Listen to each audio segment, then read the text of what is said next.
ಇನ್ನು ಮುಂದೆ ನಿಮ್ಮ ನೆಚ್ಚಿನ ಧಾರಾವಾಹಿಗಳ ಫುಲ್ ಎಪಿಸೋಡ್ಗಳು ಸನ್ ನೆಕ್ಸ್ಟ್ ಆಪ್ನಲ್ಲಿ ಮಾತ್ರ. ಬರೀ ನೋವು.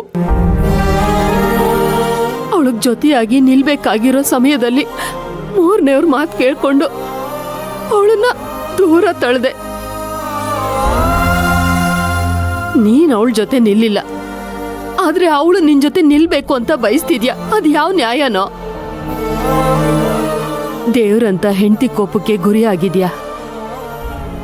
ನಿನ್ನ ದೇವ್ರೇ ಕಾಪಾಡಬೇಕು.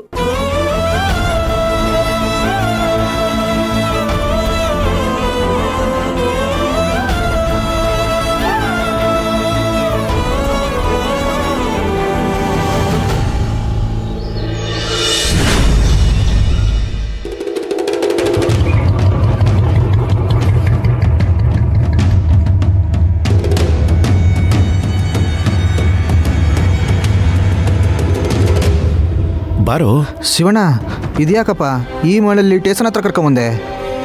ಇನ್ಸ್ಪೆಕ್ಟರ್ ಹತ್ರ ಸ್ವಲ್ಪ ಹೇಳೋದು ಕೇಳೋದು ಬಾಕಿ ಉಳಿದಿದೆ. ಅದಕ್ಕೆ ಸರಿಯಾದ ಸಮಯ ಸಿಕ್ಕಿರಲಿಲ್ಲ. ಹೇಳೋದನ್ನ ಹೇಳ್ಬಿಟ್ಟು ಅವ್ರು ಕೇಳೋದನ್ನ ಕೇಳಿಸ್ಕೊಂಡು ಹೋಗೋಣ ಅಂತ. ಬಾ. ಹೇಳೋದು ಕೇಳೋದಾ? ಏನೋ ಒಕ್ಟೊಕ್ಟಾಗಿ ಮಾತಾಡ್ತಿದ್ಯಲ್ಲ, ಅದೇನು ಸರಿಯಾಗಿ ಹೇಳ್ಬಾರ್ದೆ? ನನ್ನನ್ನು ಕಾಪಾಡಿದ್ದಕ್ಕೆ ಧನ್ಯವಾದ ಹೇಳಬೇಕಿತ್ತು. ಕೋರ್ಟ್ನಲ್ಲಿ ಅವ್ರಿಗಾದ ಅವಮಾನಕ್ಕೆ ಅವ್ರ ಹತ್ರ ಕ್ಷಮೆ ಕೇಳಬೇಕಿತ್ತು. ಅದಕ್ಕೆ ಅವ್ರನ್ನ ಭೇಟಿ ಮಾಡೋದಕ್ಕೆ ಬಂದೆ. ಈಗಿದೆಲ್ಲ ಬೇಕಾ? ಖಂಡಿತ ಬೇಕು ಕೆಂಪ. ನನಗೆ ಕೆಟ್ಟದ್ದು ಬಯಸೋರಿಗೆ ಒಳ್ಳೇದಾಗ್ಲಿ ಅಂತ ಬಯಸೋನು ನಾನು.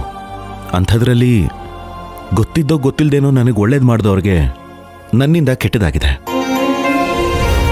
ಅವ್ರ ಹತ್ರ ಮಾತಾಡದೆ ಹೋದರೆ ತಪ್ಪಾಗತ್ತೆ. ತಪ್ಪು ಅದಲ್ಲ ಕಣಪ್ಪ, ನೀನು ಒಳಕ್ಕೆ ಹೋದರೆ ತಪ್ಪಾಯ್ತದೆ.